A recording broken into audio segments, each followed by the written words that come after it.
The Nguyen's live in a small apartment building on the outskirts of Da Nang, one of Vietnam's largest cities. Nguyen, who comes from a long line of fishermen, works for a large company, trawling fish off the coast along the city. Phong helps coordinate health services in their area as a mid-level official for the local municipal government. Together, they are the proud parents of 2 children, a son and a daughter. Although they are not very well off, the 2 incomes in the family help them afford a 2-bedroom apartment. The area is not fancy, but they know their neighbors well and like to socialize together. Over the years, the family has faced hard times more than once. When the children were small, Phong gave up her job as a nurse in a local clinic to care for them.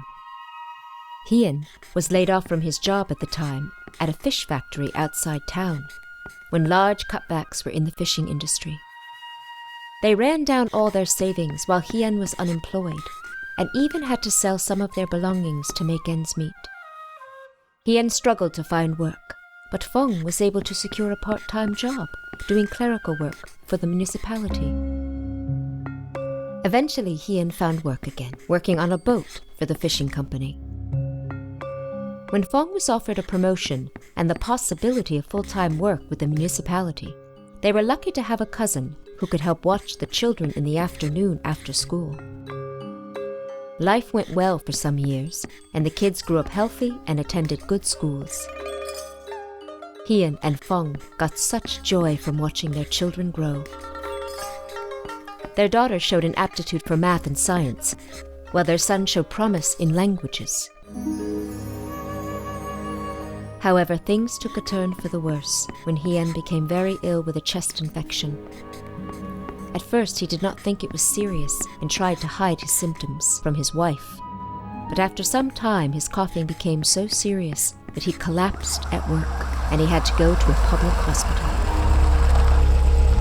When he returned home, Phong took some time off from work to care for him. They were able to get good and affordable treatment for Hien at a government health clinic, and his condition improved enough that he could return to work.